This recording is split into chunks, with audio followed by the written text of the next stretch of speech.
You're listening to my friend Gary Anderson on My Dreams Talk Radio, the best in paranormal radio. Well, thank you, John. Like I always say, not the best, but certainly not the worst. I try my best every night.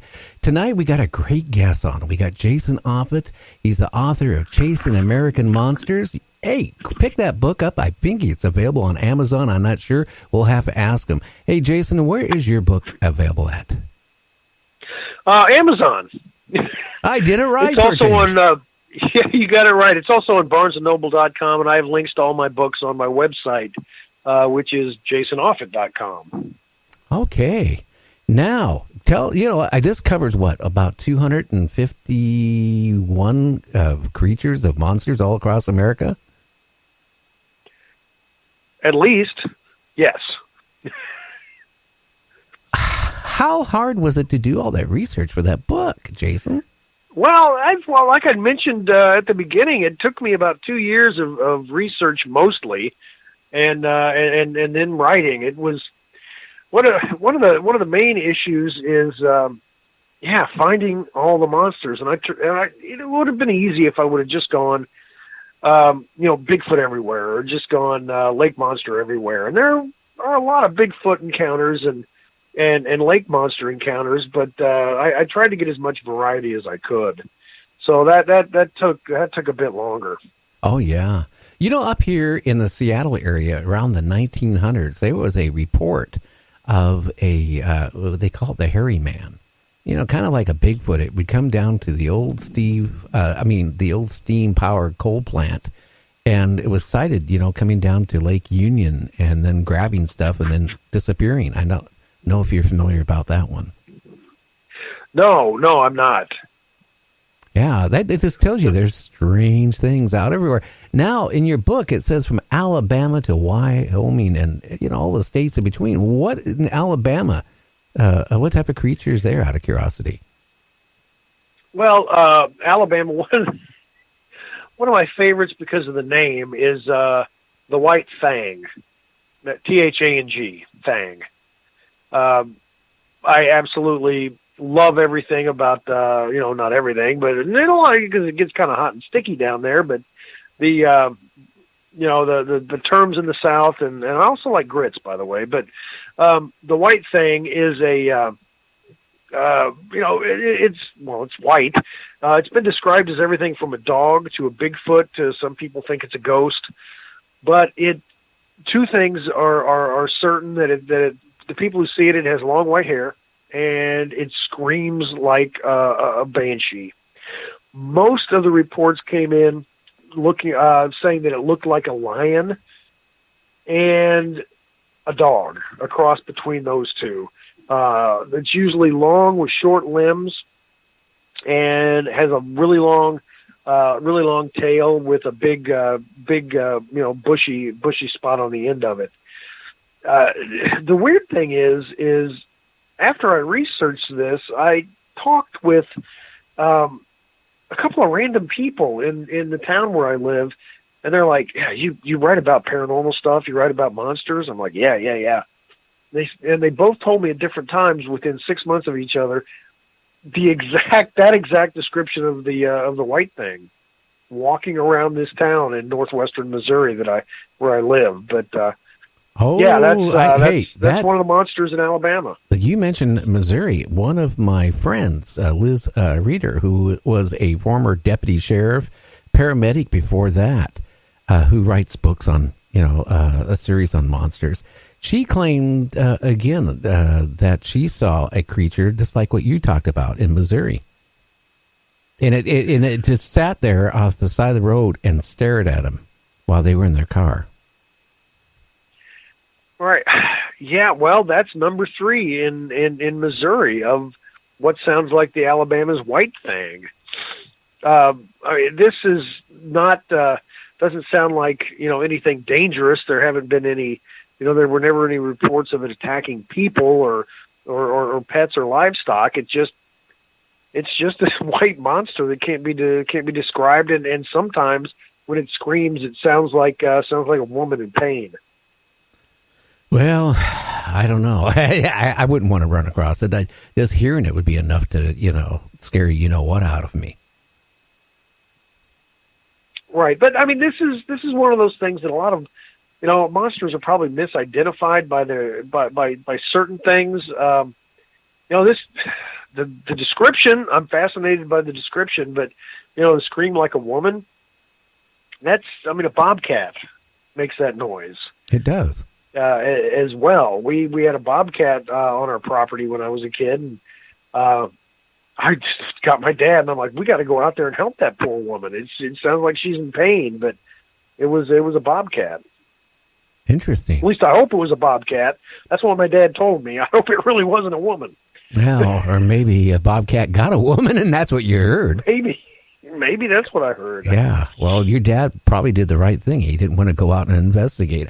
I don't have what it takes to go out. Hearing and talking about it is one thing. Going out in the woods and trying to find it is another. It would really depend on the situation. I don't know if I'd go out in the woods go out there to try and find something. If somebody was in trouble, that would be something different. Yeah, that would maybe get me off my butt. Now, I got to ask you a question. Things like Mothman and the Jersey Devil and all that stuff. You remember back a few years ago, the movie Jeepers Creepers, and that creature, that would, tear the roof off the school bus, off the police car, and, and kind of like, take its victims and all that stuff. It seemed like a lot of the reports like Mothman, all of a sudden after that movie came out, started jumping up. In reports. Have you ever checked into that out of curiosity? Well, not as in checked in, as in did any, I haven't really done any really serious research about it, but I've followed the stories and done quite a bit of thinking about it. And I've got a couple of trains of thought. One is that, people are just more, attuned because of the media on it, that they're looking for it, and they think they see it. Because if you go into a haunted spot thinking that you see a ghost, or thinking that you want to hear a ghost or experience something, you're going to experience something. It's just your mind playing tricks on you, most probably, but you're going to experience something. Or there have been cases, so many cases of something hitting the popular culture, and then everybody starts to see it. It happened with shadow people back in the 90s. It happened with black-eyed kids, within the last 15 years. And it's also happened with Slender Man. And Slender Man is a completely made up paranormal creature. It was part of a contest to make up the scariest creature you could. And the guy made, threw some horror tropes together and, got Slender Man. But then people started reporting seeing it. And other people came up saying, oh, yeah, I've seen this thing for years. So that also could be that, there are entities out there. I'm pretty convinced of this, that pay attention to what people do. And maybe if something in the media is so popular that it starts taking the guise of that. So something might have latched on to black-eyed kids or shadow people or Slender Man and started appearing as it. Yeah, it's shape-shifting. It'll eventually die off and go away. Yeah, it's shape-shifting. And that, it right. also could be, you could be out in the middle of somewhere, and your thoughts could be like, oh, I'm thinking Bigfoot. I hope I don't run across one. Or you're out in a lonely desert road, and you think, oh, Mothman. Or, something, because you remember the movie Jeepers Creepers, and all of a sudden you see one. That it could be that they read your mind and appear to what, you're thinking of. But, it is strange. It's something I want to check into. I'm going to find out who the writer was for that Jeepers Creepers, the first one. And find out where he got his information and where that thought of that creature came from. Because I've got a funny feeling he took it from folklore. Well, yeah, very, very well could. Very well could. I mean, in this, let's look at the beast of Gévaudan in France. That it was an enormous wolf that was killing people. It wasn't killing livestock. It would kill women and children. And there were so many people out hunting for it, and they killed a number of what they said was the beast of Gévaudan. But the attacks kept happening. So was there a beast, or did these people, get in such a fervor that they created with their energy a number of these things that were attacking, villages and killing people? That's people's minds can concoct, quite a bit. I mean, the idea of tulpas, of people being able to create, another version of themselves to do work for them. It seems that when a lot of energy is going in and thinking about thinking of certain things, that certain thing appears. So it's kind of scary.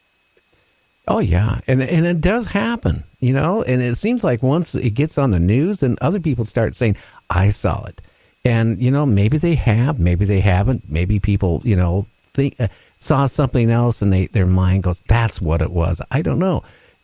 Let's talk about some other creatures in some of these states. What's kind of like the scariest that you've ran across? Something you wouldn't want to run across into during the night? I don't like Dogman.